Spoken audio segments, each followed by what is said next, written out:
Today on Studio One, popcorn, a movie, and an automobile was a common combination 20 years ago. We'll visit one of the few drive-in movie theaters still in operation. Also, we'll get a taste of what it's like to write about food. We'll spend a day in the life of a food critic. And the news team will tell us how one firefighter from the Midwest has close ties to the tragedy in New York. From the University of North Dakota, with Monty Cashel and Ivy Arneson, this is Studio One. Hello everyone and welcome to Studio One. Thank you for joining us today. Well, there's a lot of people trying to make sense of all what's happening in New York and at the Pentagon, Pennsylvania. The travel industry is one of the things that has been hit really hard by this, and they're doing some very quiet advertising right now, and there is just some incredible deals going on right now. An example is that in Alaska Airlines, they're giving round-trip packages to San Francisco for $98. Wow. Yeah, you can snag some pretty good deals, but I imagine a lot of people canceled their travel plans due to the events that happened on September 11th. They don't feel safe flying right now. But also, people will continue to try and make sense of the terrorist attacks on America. We'll talk with one university professor who has spent years studying the aftermath of disasters. Also, many people have memories of having fun at summer camp. We'll meet a woman who has dedicated most of her life to a camp for children with a lifelong disease. But first, today's news with Leanna Anderson. Thanks, Monty and Ivy. Today in New York, workers continue to search through the rubble. While the city and country still mourn, more than 6,000 remain missing. 300 bodies have been found, 232 have been identified. Families of the victims are now in the process of filing for death certificates. This process typically takes 3 years. However, the city is reducing the wait to a few days so the families of the victims can receive death benefits and access bank accounts. Because of the recent attacks on airliners, President Bush has proposed a new plan to boost airport security. The president's plan includes a $5 million fund to protect pilots on commercial flights. Stronger doors will be installed, along with restrictions for opening them during the flight. The federal government may also take a larger role in airport baggage screening and security checkpoints. The White House does not support the idea of giving guns to airline pilots. The U.S. airline industry is struggling to recover after the recent terrorist attack. Airplanes have been forced to cut 15% of flight schedules, which led to more than 70,000 job losses. Both United and American Airlines were directly involved in the attack in New York and Washington, D.C., but the attack has impacted all U.S. airlines. However, industry leaders and others are confident that services and cutbacks will not harm the airlines in the long run. I don't have any qualms about this whatsoever. It's something that's going to happen. It's going to rebound. It always has been. The industry's very good at bringing folks back online that they've taken offline, and it's always been that way. So it'll keep going. President Bush has signed an emergency aid package of $15 billion to help the airline industry recover and compensate for losses. The collapse of the World Trade Center towers after the terrorist attack has led engineers to investigate their design. They hope to discover some of the factors that caused the buildings to crumble. This will help engineers build structures that could possibly withstand such attacks and preserve more lives.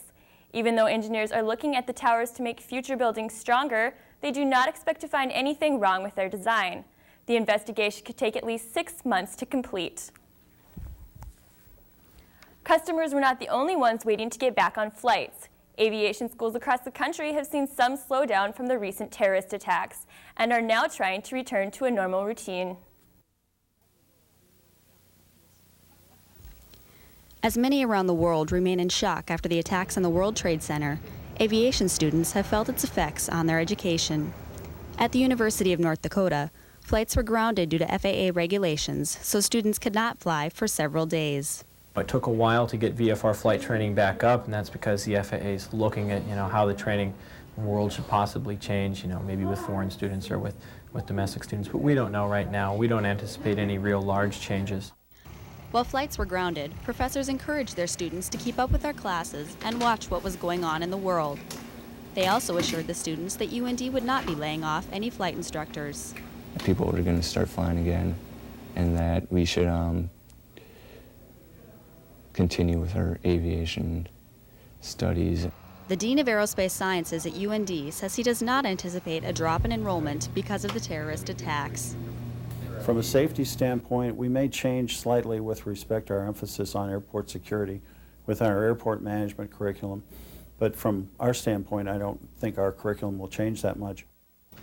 Currently, UND does not spend much time on issues like hijacking. Pilots are trained to deal with those situations after they are employed with a commercial airline. But students say they do not have any fears of terrorism on their own flights and are just glad to be back in the pilot seat. Reporting for Studio One News, this is Lisa Steffen.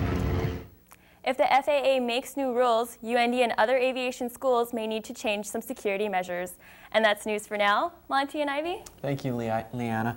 You know, it has just been gorgeous outside lately. It has. Unseasonable, but I like it. I know. We'll see what the forecast is doing at the Regional Weather Information Center with Kelly Franson. Kelly, what do you have in store for us? Well, Monty and Ivy, it is absolutely beautiful outside. In fact, looking behind me at Skycam, not a cloud in the sky. You couldn't ask for a more gorgeous day outside. Checking out the almanac data, we're actually 10 degrees above average right now. Our low for the morning was actually a little below normal, as is our precipitation. Checking out the current conditions here in Grand Forks, it is 74 degrees right now, and with a dew point of 37, that gives us a fairly low relative humidity, checking in at 26%. Looking at some regional temperatures, 70 degrees right now in the Twin Cities, 79 in Bismarck, 81 for Minot. A little warmer as we move down to the southwest, 83 degrees in Casper. They actually broke a record high yesterday. Not quite going to make it there today probably, but very warm for them. Looking at current conditions across the U.S., we have some rain and some cloud cover on the east coast, but elsewhere very sunny skies and just a few clouds off to the Pacific Northwest. Zooming into our area, there's really not a lot to talk about, but we like that this time of year because it means sunny skies. Now you can see a front off to the northwest of us, but jumping ahead to Friday, that's really not going to edge much closer. There is some rain behind it, but we should see beautifully sunny skies again tomorrow, just a few clouds out there. Looking at our detailed Friday forecast for Grand Forks, 75 degrees for a high tomorrow, 49 for a low. Mostly sunny skies, although those winds will pick up coming out of the south at 25 miles per hour. For all your up-to-date weather information, please check us out online at www.rwic.und.edu. So Monty and Ivy, a beautiful Friday for you, and I'll let you know if that pattern is going to hold for your weekend later in the show. Well, thanks a lot, Kelly. It looks like there's some sunshine in our... I love seeing those bursts of sunlight all over her know. maps, don't you? I do. Well, let's go now to sports with James DeGelder. Thanks, Monty and Ivy. The Major League Baseball season is winding down with only 10 games remaining. Teams like the St. Louis Cardinals and the Houston Astros are jockeying for a spot in the postseason. The Cardinals went into Houston Wednesday night, trailing the Astros by 4.5 games in the NL Central. Top of fifth, Mark McGwire crushes a two-run shot over the railroad tracks for his first. Cardinals lead 3-0. Bottom seven, Darryl Kyle strikes out his 10th batter of the evening. St. Louis goes on to win 5-1, is now only 3.5 games behind Houston. Other baseball action, Milwaukee to Arizona. Fifth inning, bases loaded for Jeremy Burnett, who drives a pitch deep right for a grand slam. 5-2 Brewers. Bottom of the seventh, with the bases juiced, Steve Filling adds to the D-backs lead by hitting the second grand slam of the night. Arizona wins 15-8. In the American League, Devil Rays at Yankees. Top of the first, Ben Greaves sends a line drive off the elbow of Andy Pettitte, who then was forced to leave the game.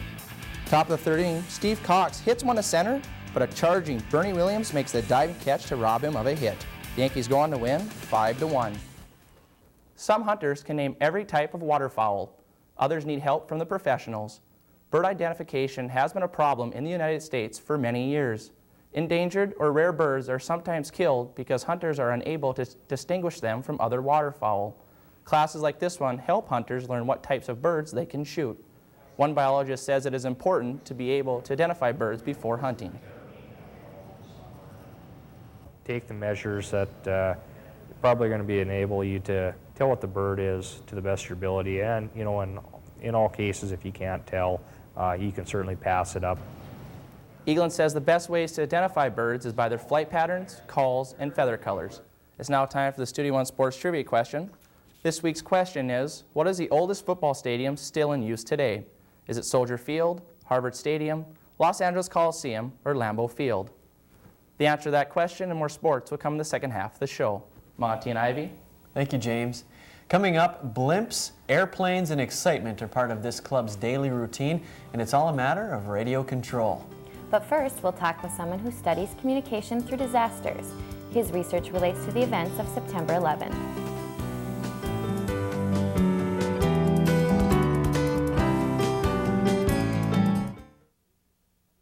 The University of North Dakota College of Business and Public Administration offers real degrees for real people. Our nationally recognized faculty can help you earn a master's degree in business through evening classes. Taking these evening classes were very convenient for me, and that's how I was able to complete the program. We offer degrees for people who work, raise families, and lead busy lives. The UND College of Business and Public Administration, real degrees for real people. Let the University of North Dakota become your strategic partner by providing your business with skills to enhance your workforce retention and productivity efforts. The UND Office of Workforce Development has extensive experience in conducting employee satisfaction research, workforce needs assessments, and the development of customized training materials. Call us for further information. Workforce Development, a service of the Division of Continuing Education at the University of North Dakota.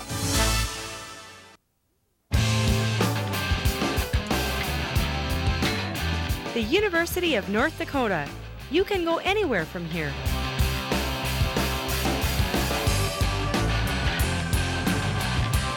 At UND, you'll find a challenging, exciting community that draws students from across the nation and around the world.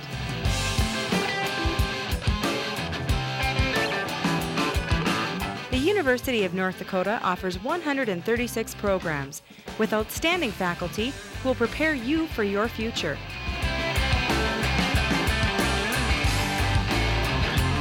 UND, an affordable, high-quality education that's nationally ranked.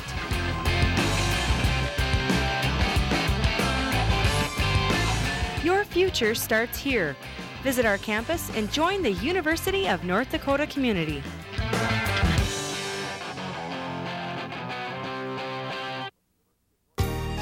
You're watching Studio One from the University of North Dakota in Grand Forks.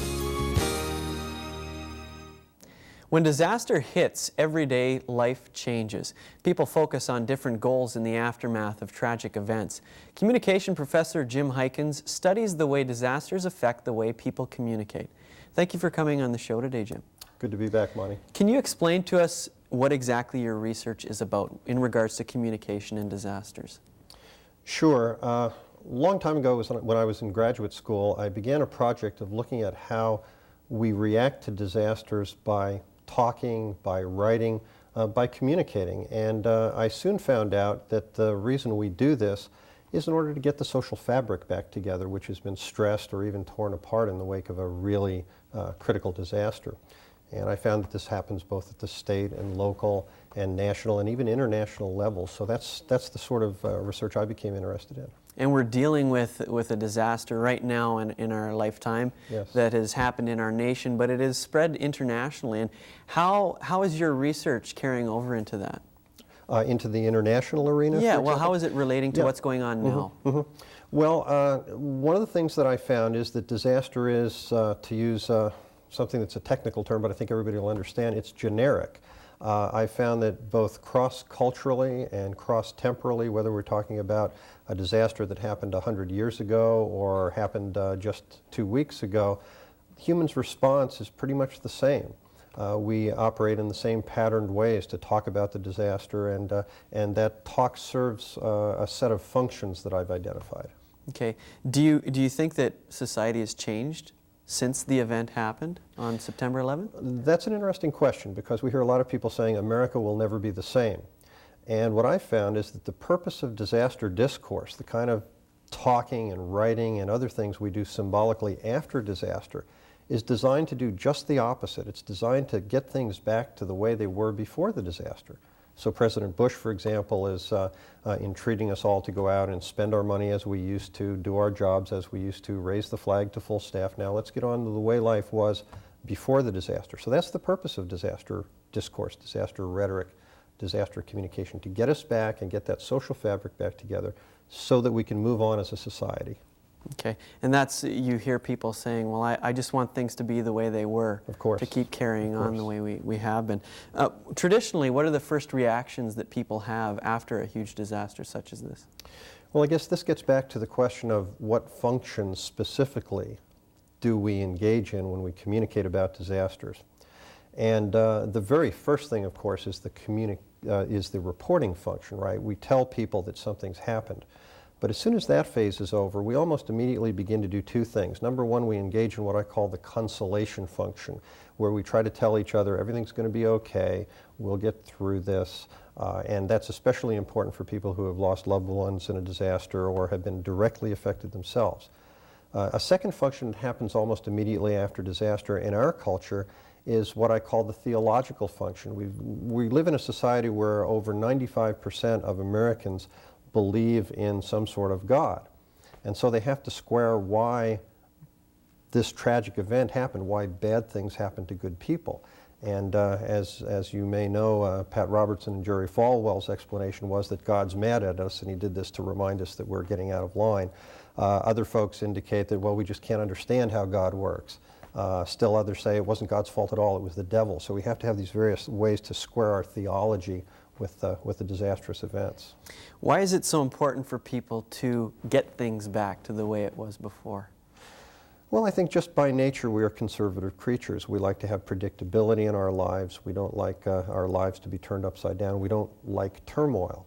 And so when turmoil affects us, we try to find various ways to get back in balance. There's an old theory in communication called balance theory. And balance theory says that most of the time we're fine. We're all comfortable. We're in a television studio. We're well fed, well dressed, etc. But if something happens to rend that life apart, to change those circumstances, we want to get back to the way we were because that's how we're comfortable. How important is the communication between our political leaders and the people they are leading? It's very important, and that's why traditionally, almost in every instance, whenever there's a major national crisis, people rally around the president. We have a president now who, of course, was not elected by the majority of popular vote, and yet last weekend his popularity was at 90%. He was at the highest popularity level of any American president in the history of the Gallup poll. That's because when the nation gets really stressed, we turn to our leaders, and if our leaders do a good job of responding rhetorically, of engaging in what I call disaster rhetoric, doing the consolation and theological and other functions of disaster rhetoric. If they do that well, then they become effective leaders, they lead the nation, we feel better. Okay. Now, a lot of other countries are rallying behind the United States right now, and it seems like they're doing that very quickly without any kind of, too much prodding. Do you see that maybe changing as things progress? Well, I'm not sure of your premise about them doing that without too much prodding. I think if we knew about the prodding that was going on, we'd probably be perhaps surprised. But leaving that subject alone for a moment, since I'm not a political scientist, certainly that same support that a president gets in crisis times tends to evaporate once people begin to reflect on the events that are happening. Much of it's going to depend on how we handle this disaster in terms of international relations. If we engage in a military strike and a lot of folks, a lot of Americans start coming back, as the old phrase is, in body bags, then we'll soon reassess that support. George Bush's father, you might know, was highly popular during the middle of the Gulf War, but he didn't survive the following election. So that American support is fleeting at best. One last question for you. What are some of the unforeseen things that we might have to face here? Well, of course, we don't know what the future is going to bring, and as James Cornell, a sociologist, once says, one thing that we do know is that the future will bring additional disasters. Whether they will be in the form of terrorism or whether they'll be in the form of natural disasters or some other form of human-made disaster, we don't know, but you can guarantee they're going to come. And so what we have to do is look ahead and hope that our leaders and others are prepared to respond rhetorically through communication in a way that will help us get that social fabric back. So I can't predict the future except to say that sometime in the not too distant future, myself or someone like myself will probably be back talking to you about another disaster. Right. Well, hopefully that doesn't come too soon. Thank you very much on your thoughts on this subject today, You're welcome. Thrills, chills, and deceit are all part of Lili Sobieski's latest film. Coming up, we'll see how she has made her mark in the thriller scene of Hollywood. But first, some people eat food for fun and others eat it for a job. We'll show you how one woman has made tasting food her specialty.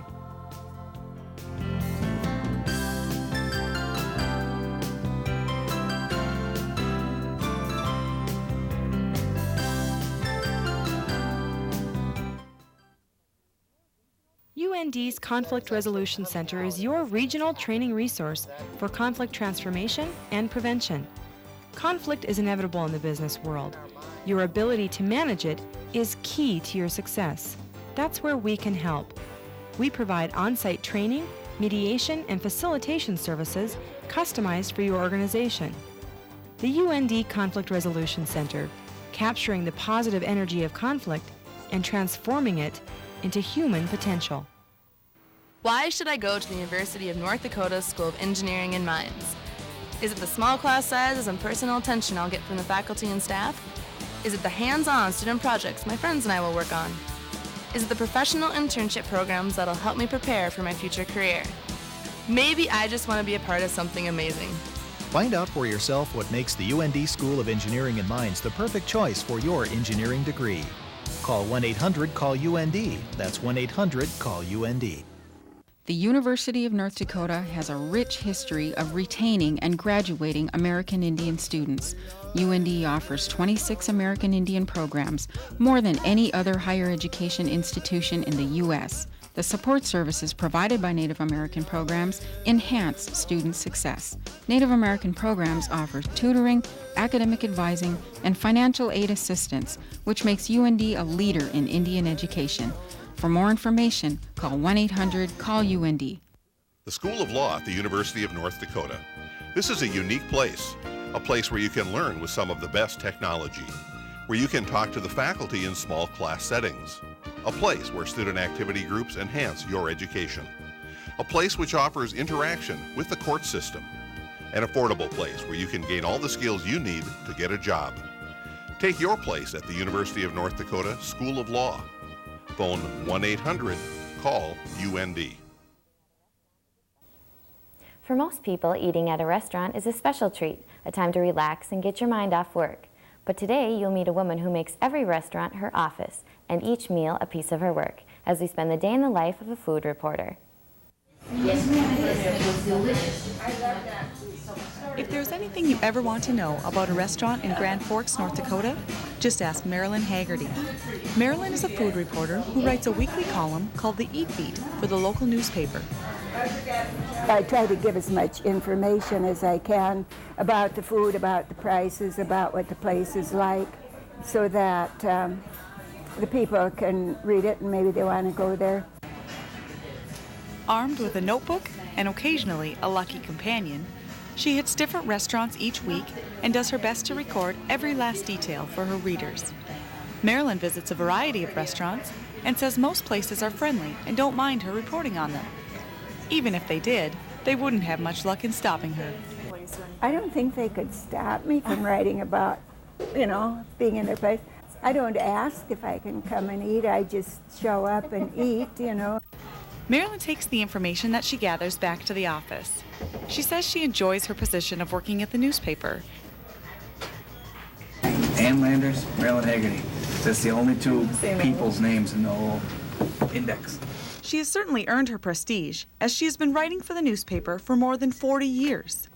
Marilyn officially retired several years ago, but continues to report just as diligently as ever. When asked what she is still doing hanging around the office, I forgot to go home. So now, and I'm so senile now, if they tell me to go home, I can't remember what they said. So I just keep coming back. And that suits everyone just fine. With photographer Eric Svoboda, this is Kelly Anderson reporting for Studio One. Marilyn has taken her expertise to an international level. She has visited and reported on restaurants in several different nations, including England and China. The Glass House is a recently released film where glass is used as a metaphor.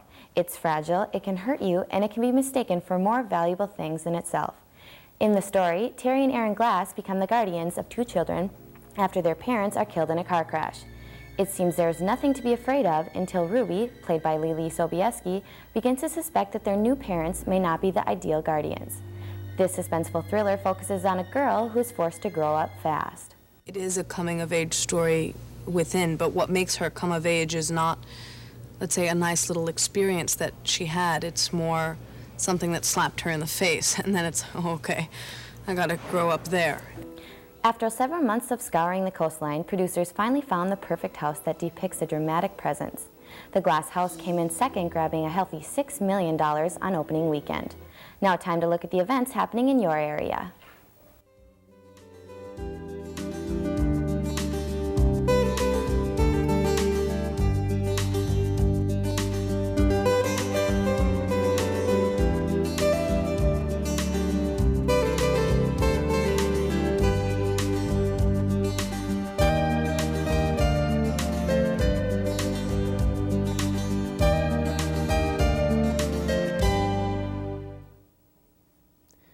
More Americans have been showing their patriotism since the recent terrorist attacks. Many businesses and homes are displaying the red, white, and blue colors of the U.S. flag. We wanted your thoughts on what the American flag means to you.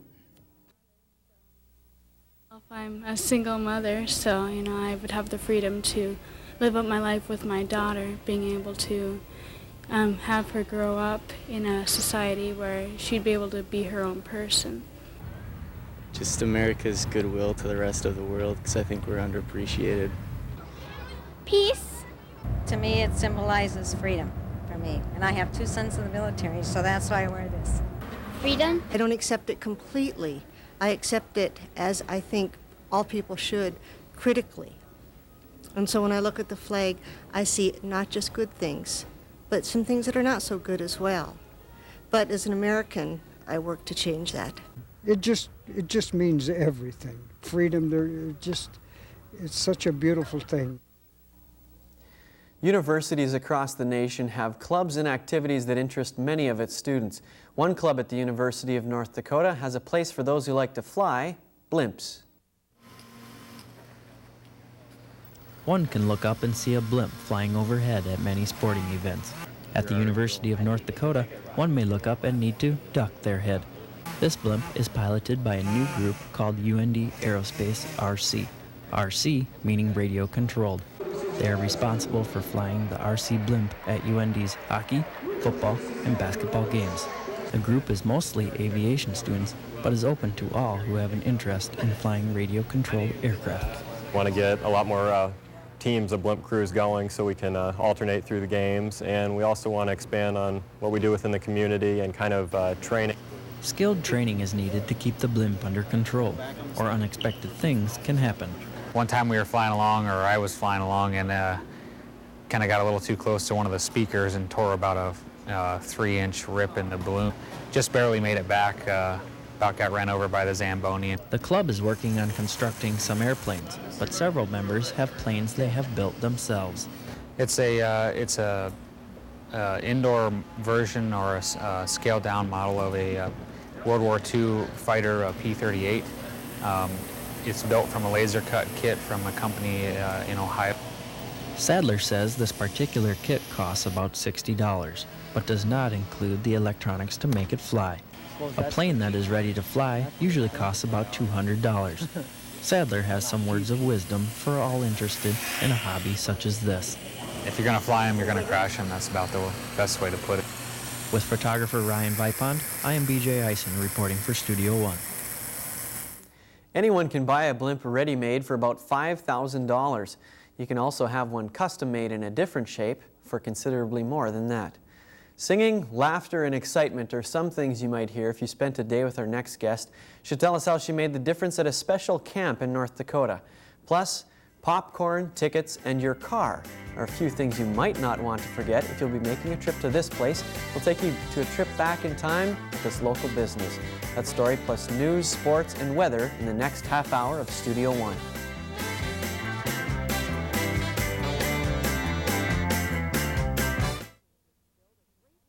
Students from any major can build a great future through the entrepreneurship programs at the College of Business and Public Administration at the University of North Dakota.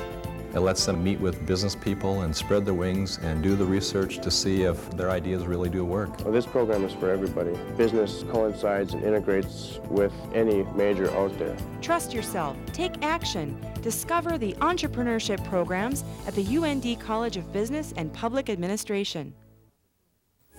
Explore the educational opportunities available through the Division of Continuing Education at the University of North Dakota. With just one phone call or a click of the mouse, you'll find high-quality programs designed for today's adults. We have a large selection of continuing education courses that are available at a time and place that's convenient for you. Discover a world of learning through the Division of Continuing Education at the University of North Dakota.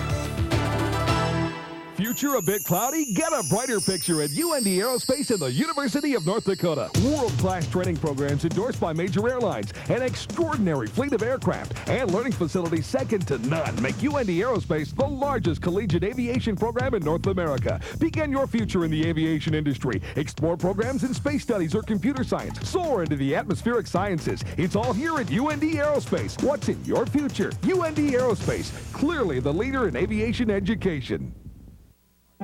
Are you a parent looking for childcare? Do you know what good childcare looks like? Do you provide childcare and have questions? Does childcare affect your business? Do you have employees who are concerned about childcare? Doesn't every child deserve quality childcare? Any questions? Call Child Care Resource and Referral.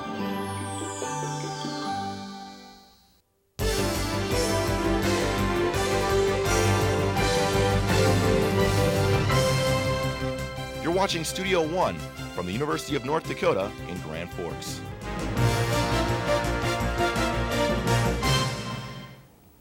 Welcome back to Studio One. Yes, it's a good day to be watching our show. Yes, it is. Well, Monty, I found a little neat story that I thought you might like. Okay, well, lay it on me. Well, all the events that have been happening in U.S. this week and over the last 2 weeks, I found one group of people, or one group, that has dedicated their one day to help the Red Cross and the United Way. And who is that? That is the movie theaters. On Wednesday the 26th, they all donated all of their proceeds. So everything. 100%, including popcorn, pop, everything, to the United Way and the Red Cross. And they actually split them halfway, 50-50. So. Gee. Well, that's great. It is. Everybody's trying to find some way to help out. I mean, it's happening all over the nation. Coming up in the next 30 minutes on Studio One, the attack on New York had a profound effect on many people across the nation, but we will tell you about one man who has a personal connection to the tragedy. And drive-in theaters are usually something from the past, but today we'll show you that one has kept its main gates open. Also, we'll talk with someone who has spent her time helping with the fight against diabetes. But first, today's news with Leanna Anderson. Thank you, Monty and Ivy. A man killed 14 people in a shooting rampage and then turned the gun on himself into Zug, Switzerland today. The shooting occurred at the regional parliament building. Police say a man had a vendetta against transport and justice authorities. 3 members of the 7-member state government were killed and 2 were seriously injured. The gunman then left the room and returned to throw an explosive device. At least 10 other people were still in critical condition from the incident. Thousands of people gathered as part of a nationwide rally today in Pakistan. They were there to show solidarity with Pakistani President Pervez Musharraf and their support of the Pakistani government. Musharraf says these Pakistanis are the silent majority. Students, as well as government workers, attended the demonstration. The rally was in sharp contrast to violent protest supporters of Osama bin Laden last week. Many also expressed their anger that the attack on the U.S. has been associated with Islam. Blood donations have risen across the nation since the terrorist attacks. In Grand Forks, North Dakota, collections at the Dak Min Blood Bank immediately quadrupled. A supervisor at Dak Min says that their blood inventory, as well as the nation's, is currently stable. Donors are now being asked to schedule appointments into October. There is concern that if everyone donates now, no one will in the weeks ahead. It's really important that people do donate blood because you can't get that product from anywhere else. It's not something that industry can just manufacture. It has to come from another person. Blood products only last up to 42 days. That means a blood center needs a continuous supply of donors. The recent tragedy in New York has also sparked the entire nation's desire to buy American flags, but the large number of customers purchasing flags has left many stores with shortages. Many businesses were caught off guard by the sudden increase of flag sales. They did not have as many flags on hand as they would have around the beginning of July. Stores have ordered more flags, but must wait until manufacturers can produce them. According to some stores, new shipments of flags may not arrive until the first week in October. When they heard of the tragedy on September 11th. But for one firefighter in Grand Forks, North Dakota, the connection is a bit more personal. Today is a day of remembrance, reflection, and rededication. For firefighters in Grand Forks, North Dakota, this memorial service was a way to honor all of the firefighters, police officers, and rescue workers who died saving others. This tragedy may have been especially hard for New York native Ed Grossbauer, who was a firefighter there for about 15 years. 3 of my uncles were professional firefighters in New York City, so it's kind of in my blood, I guess. Grossbauer says when he first heard about the tragedy, he did not think it was real. I was working that morning, and we saw the fire. And at that time, it just looked like a high-rise fire to us. And then we saw the second plane come in and crash into the second tower. So we just utter disbelief. He says it took him days before he could look at the list of the missing and was saddened when he recognized some of the names. He, along with firefighters across the nation, know that those helping will not give up until everybody is found or put to rest properly. Grossbauer says the death of so many emergency rescue workers will not push people away from becoming firefighters. I think the pride factor and the recognition factor and seeing what we do, I think we're going to see more people try to become firefighters. He says in the wake of this tragic event, firefighters nationwide plan to take more precautions when attempting a rescue in a burning building. This is Christine Roig reporting for Studio One News. Grossbauer, along with the rest of the Grand Forks Fire Department, is doing all they can to help support those affected by the tragedy. They've organized several fundraisers, including a spaghetti feed and a concert. And that's news for now. Monty and Ivy? All right, thanks a lot, Leanna. Well, I know one thing is that outside it's been really nice, and it's nice in New York for the firefighters again. I know it was pretty rainy there for a while for them. Yes, it was. Well, hopefully we won't have any rain here. So why don't we go back to the Regional Weather Information Center with Kelly Franson. Kelly. Well, Monty and Ivy, I'll get to just why we've seen such nice weather in just a minute, but first let's check out the current conditions here in Grand Forks, the updated current conditions. We've moved up a degree since we last checked. It is 75 degrees in Grand Forks right now. Winds from the south at 7 miles per hour and pressure holding steady at 30.11 inches of mercury. Now this is today's current jet stream analysis, and you can see this very large horseshoe-shaped ridge over just about the entire country. Now this has stalled out over the country throughout the past week, and that's why we've seen such beautiful conditions. Now over in New York, there you have a trough in their area. That's why they've seen some inclement weather over the past few days. As we put this into motion, you'll see that ridge will flatten out just a bit, and the warm air will slide to the west ever so slightly. Checking out our extended outlook here in Grand Forks, Friday looking absolutely beautiful, but a weak front will move through the area on Saturday and Sunday, bringing us some scattered showers, but nothing too much in the way of precipitation. And things will clear up nicely for your Monday, although temperatures will be a little lower. So Monty and Ivy, not a big change in the weather pattern over the weekend, just a couple showers, but nothing to worry about. Well, thanks a lot, Kelly. Hopefully the showers won't stay too long. No. Only 2 days, hopefully. Yeah. It's funny how it always lands right on the weekend. Yeah. Okay, well, let's go now to sports with James DeGeldner. Thanks, Monty and Ivy.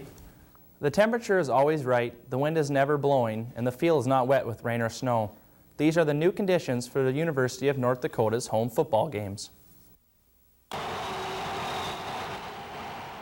For more than 100 years, UND football has been played outdoors, and now they are just one of many schools that have moved their game indoors. Head coach Dale Lennon says there are many benefits to playing indoors. Well, I think the advantages of playing in the dome, you just know that you're going to have perfect conditions to prepare for. So, you know, offensively, defensively, it definitely comes into play in your game planning. Another area this affects is the special teams. No longer do the punters and kickers have to worry about high winds or wet footballs. A defensive back for UND says another aspect about playing inside is that he can get excellent footing. Well, the biggest thing I know is as a DB is, you know, as far as when you have turf that's wet or grass that's wet or even just longer grass, getting out of my back pedal sometimes difficult, sometimes a slip. While playing football inside has its advantages, some athletes miss the natural environment of competing outside. I guess one of the things that I miss is coming out to the field and seeing what the weather's like, what the turf is feeling like the day of the game, because a lot of times the weather was a big factor in a lot of the games we played. Playing inside helps teams when they are at home, but there's a chance it can be a disadvantage when having to play outside on the road. Lennon says the team deals with that by practicing outdoors every week. But all their home games will be inside, meaning the team that spent more than a century playing outdoors is now making the transition to indoor football. UND is the third team in the North Central Conference to play their games indoors. The other two are North Dakota State and the University of South Dakota. It's now time for the answer to this week's Studio One Sports Trivia question. The question is, what is the oldest football stadium still in use today? Is it Soldier Field, Harvard Stadium, Los Angeles Coliseum, or Lambeau Field? The answer is B, Harvard Stadium, which has been in use since 1903. That's the sports for today. Monty and Ivy. Thank you, James. Children come from all over the United States to take part in this special camp. We'll talk with a guest who can tell us just how different this camp is. And one small town in Minnesota has a big attraction, their movie screen. You'll see how one man has kept the locals happy and the crowds rolling into his theater. That story is next on Studio One.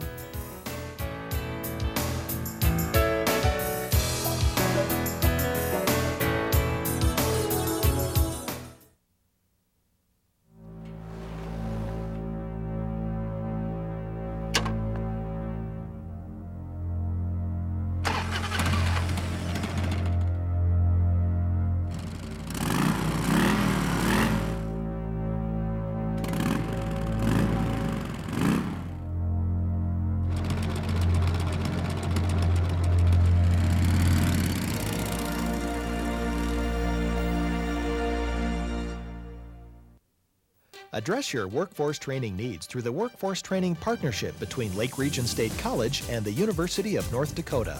Both institutions have joined together to provide training in computer applications, management and supervision, the trades, and much more. The partnership also provides customized training programs to fit the specific needs of your business or industry. For more information, contact the Workforce Training Partnership Office at Lake Region State College or the University of North Dakota. UND's Conflict Resolution Center is your regional training resource for conflict transformation and prevention. Conflict is inevitable in the business world. Your ability to manage it is key to your success. That's where we can help. We provide on-site training, mediation, and facilitation services customized for your organization. The UND Conflict Resolution Center, capturing the positive energy of conflict and transforming it into human potential. Explore the educational opportunities available through the Division of Continuing Education at the University of North Dakota. With just one phone call or a click of the mouse, you'll find high-quality programs designed for today's adults. We have a large selection of continuing education courses that are available at a time and place that's convenient for you. Discover a world of learning through the Division of Continuing Education at the University of North Dakota. You're watching Studio One, your source for news, weather, sports, and entertainment. Summertime is a great time to gather at the homes of friends and families to enjoy outdoor cookouts and maybe even lounge around a pool. One man has a unique way of entertaining people every weekend. Leonard Novak finds time to relax before his guests begin to arrive for the usual summer backyard get-together. A usual get-together, that is, for Leonard. Leonard's backyard comes equipped with his very own drive-in theater. Skyview Drive-In. Oh yeah, we're going. Skyview Drive-In is found in the small town of Warren, Minnesota. It is the only one like it from Minneapolis to the Canadian border. Back in 1985, when many of the drive-ins were closing down, Leonard pushed through without much support and now has this to show for it. I was mad at the town, actually, is what it was, because we got no support from the town. And it's not going to make it go. I mean, you bought it, you just don't want somebody to have the satisfaction of seeing you shut down. Leonard says back then it was hard to pull people in. However, there are the faithful moviegoers that continue to come each week, arriving in their trucks, cars, and other vehicles. Eddie Golan, the owner of this unusual vehicle, has been a great supporter of the Skyview Theater. Just ask Leonard if he knows the man who owns the hearse. Eddie Golan. He's got a row of seats from the old indoor theater we had. He pulls them out, and then he got these big speakers, and he'll park right on the north side of the concession. I think he'll probably be out tonight. He's usually a pretty steady guy. It's hard to keep track of everyone, though. I don't know where the lovers sit. I don't know who that is anymore. But there are others who often notice Eddie pulling up. Well, they kind of look, then eventually curiosity gets the best of them, and they finally come over to look in the back. Guess you don't look in back of hearses at a funeral, so they want to see what's back there. Well, let's just hope Leonard doesn't have to investigate back there for anyone trying to sneak in. But Eddie is not the only one who has supported the business. Today, young entrepreneurs are already eyeing the Skyview. This is the guys that are going to run the ticket booth in about 2 years. Leonard hopes that someday soon he will be able to pass it down in the family. I'm hoping these grandkids will go now, because it ties you up every weekend. It can't be too difficult to own a drive-in when people help out with running the ticket booth, 9 big ones. promoting upcoming shows. This is the new Atlantis movie, and so it's a really good lineup for the summer. Watching for those who just may have forgotten to pay. He was in the pickup box, and it was covered with a blanket, and there was a jack over the top of it. He drove over there, and we seen the jack move. So I stood by that pickup. Pretty soon the guy comes out, and I was standing right there, you know. And lastly, running the projector to get the movie rolling. Well, Leonard does find help in a few areas of the business. His dog, Lucky, barks when someone is waiting at the gates. Leonard also has a friend who helps out with concessions. There are many of the great items. And the biggest seller still is popcorn. Plus, you'll find a little bit more. Famous homemade barbecues, of course, he makes, Leonard. And some say you get much more for your money. That is, especially if Leonard's girlfriend enjoys what she's serving to you. Everybody was looking last night, and I said, well, I'm just doing it the way I like it. And they said, oh, wow, she's really doing the butter. And I said, well, you like it that way? I said, yeah. And I said, well, that's the way I do it, is the way I like it. Leonard says she is not the only one who serves up great popcorn. You got some of them coming with their own popcorn, too. You see him come in the car with his big old bowl of popcorn. I just kind of smile. But not all moviegoers settle in their cars before the movie begins. Who gonna play tag? The adults say they also enjoy the freedom of the drive-in. Especially in the summertime, I'd rather be here. It's nicer to be outside. Once the movie begins, everyone settles into their cars, lawn chairs, and even hearses to enjoy Leonard's backyard event. An event that happens each summer because Leonard knew it was important for everyone to experience an outdoor theater. You don't draw people from out of other towns to an indoor theater, But to a drive-in you will, because it's something unique that nobody else has got. So if you're ever around Northwest Minnesota, take the opportunity to catch a show at a theater where the sky's the limit. The Skyview Drive-In has been up and running for 50 years. Leonard has replaced the screen 3 times since 1973. Up next, many summer camps educate kids. We'll talk with someone whose camp experience as a child helped her face a lifelong challenge.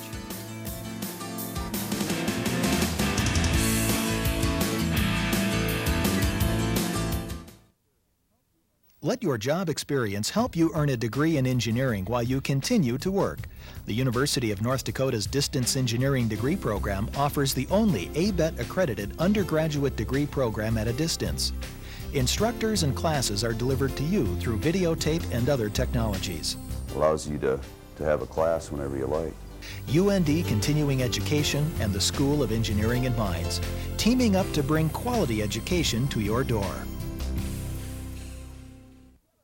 Future a bit cloudy? Get a brighter picture at UND Aerospace and the University of North Dakota. World-class training programs endorsed by major airlines, an extraordinary fleet of aircraft, and learning facilities second to none make UND Aerospace the largest collegiate aviation program in North America. Begin your future in the aviation industry. Explore programs in space studies or computer science. Soar into the atmospheric sciences. It's all here at UND Aerospace. What's in your future? UND Aerospace, clearly the leader in aviation education.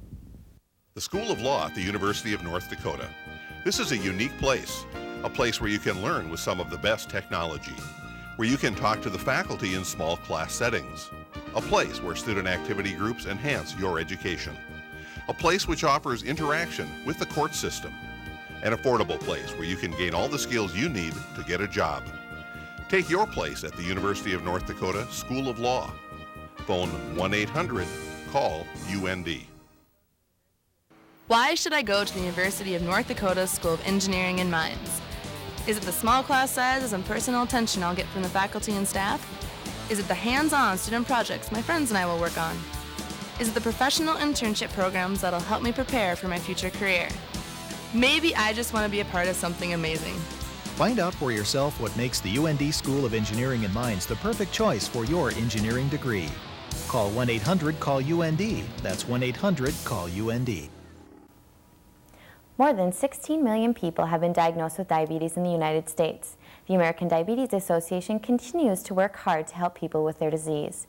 Joining us is a camp counselor for children with diabetes, Annie Martin. Hi, Annie. Hi. Thanks for joining us today. Thank you. Well, first of all, Annie, can you tell us what Camp Sue is?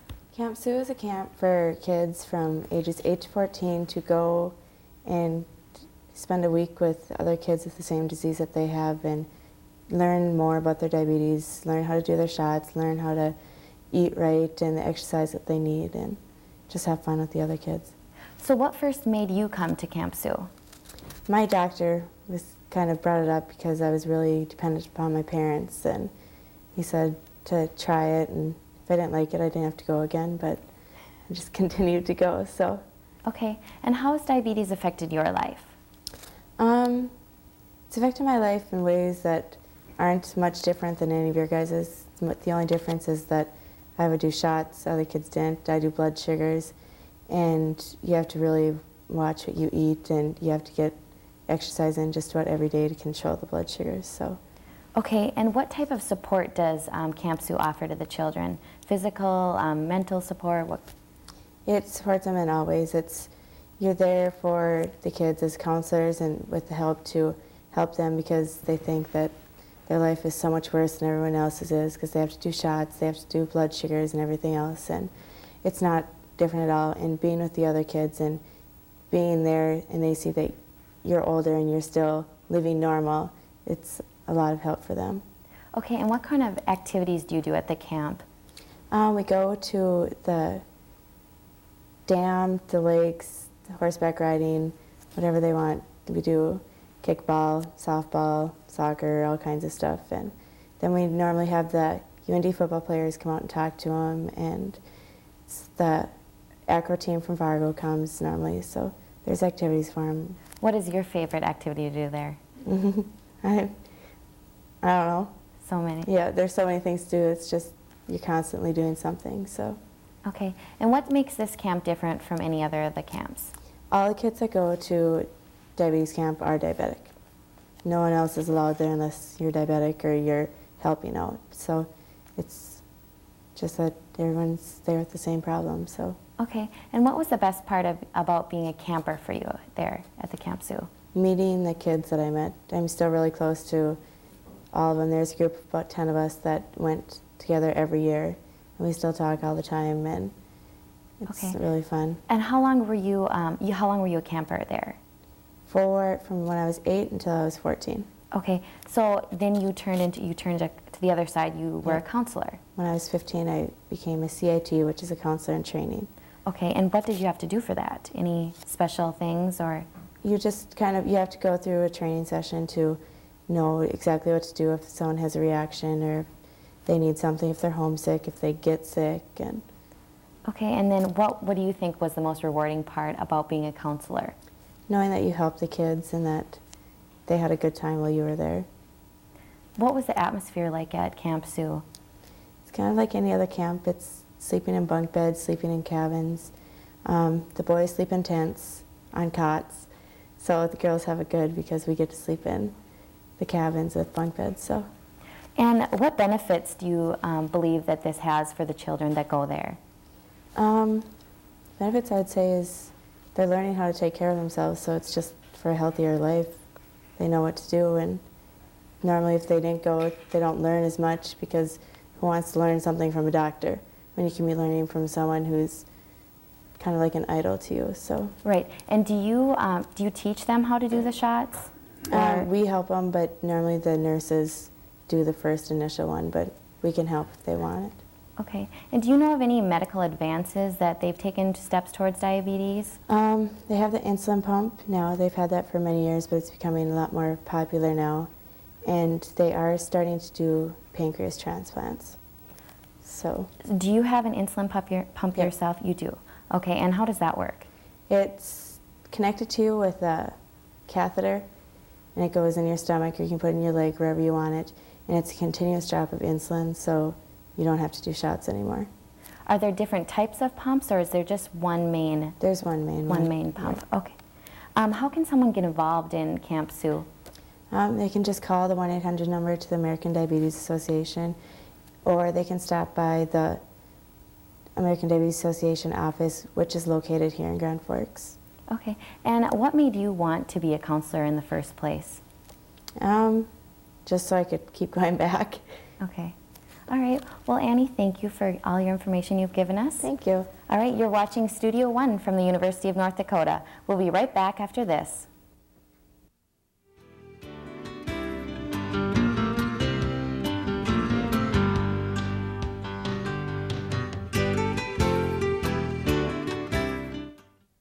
The University of North Dakota has a rich history of retaining and graduating American Indian students. UND offers 26 American Indian programs, more than any other higher education institution in the U.S. The support services provided by Native American programs enhance student success. Native American programs offer tutoring, academic advising, and financial aid assistance, which makes UND a leader in Indian education. For more information, call 1-800-CALL-UND. Let your job experience help you earn a degree in engineering while you continue to work. The University of North Dakota's Distance Engineering Degree Program offers the only ABET-accredited undergraduate degree program at a distance. Instructors and classes are delivered to you through videotape and other technologies. Allows you to have a class whenever you like. UND Continuing Education and the School of Engineering and Mines, teaming up to bring quality education to your door.